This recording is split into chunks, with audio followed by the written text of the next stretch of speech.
Hello everyone, আশা করছি তোমরা সকলে খুব ভালো আছো আর আমিও খুব ভালো আছি। আর আমার ব্লগ মানে বিয়েবাড়ি ব্লগ। তোমাদের তো বলেছি যে পুরোপুরি বিয়েবাড়ির পর্বগুলো তোমাদের সঙ্গে শেয়ার করবো। অপর্ণা লাইফস্টাইল মানে ঘুরতে যাওয়া, মজা, আনন্দ। আর প্রত্যেকে বলে আমরা এত বিয়েবাড়ি নিমন্ত্রণ পাই না, তুই কি করে পাস? আর এখানে দেখো বরকে বলেছি শুধু ব্লাউজের ফিতেটা বাদতে, তাতে কিন্তু বরমশার লজ্জায় মরে যায়। আর এখানে দেখো আমরা মোটামুটি সবাই রেডি, কারণ নতুন বউ আসতে আর বেশিক্ষণ দেরি নেই, তাই জন্য সবাই আমরা সাজুগুজু করে রেডি। বিয়ের 1 বছর পর কিন্তু তোমাদের সঙ্গে ভিডিওটা কিন্তু আমি তোমাদের সঙ্গে শেয়ার করছি, কারণ গলার অবস্থা খুবই খারাপ।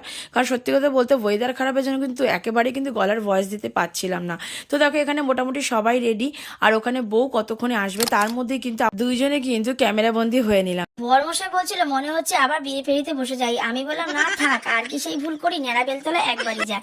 আমার বড় ননদে যা বললো যে দে তো আমাকে একটা খুব সুন্দর করে ছবি তুলে। তারপর অনেক অপেক্ষার অবসরের পর শেষমেশ কিন্তু নতুন বউ কিন্তু ঘরে ঢুকে গেল।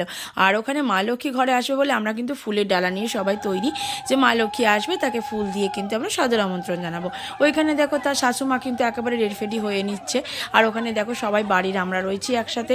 আর এখানে আমি ভিডিও করতে ব্যস্ত না, কারণ ভিডিওটা না করলে তোমাদের সঙ্গে শেয়ার করতে পারতাম না।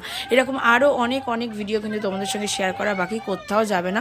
তোমরা কিন্তু ভালোবেসে আমার চ্যানেলটাকে সাবস্ক্রাইব করে দিও, কারণ আমার লাইফস্টাইলগুলো কিন্তু আমি তোমাদের সঙ্গে শেয়ার করতে চাই। একেবারে পাশে থেকো, সাথে থেকো। তো দেখো এখানে কিন্তু নতুন বড় বউ ঢুকে গেল, আর ওখানে দেখো ওদেরকে সবাই ফুল দিয়ে কিন্তু আমরা সাদর আমন্ত্রণ জানাচ্ছি। ওখানে বউ কিন্তু এত কিছু আয়োজন দেখে কিন্তু যে কান্নাটা করছিল বাপের বাড়ি থেকে আসার সময়, সেই কান্নাটা কিন্তু সে অলরেডি ভুলে গেছে। আমার মতন এরকম কারো এরকম পরিবার আছে অবশ্যই কিন্তু কমেন্টস বক্সে জানিও বন্ধুরা।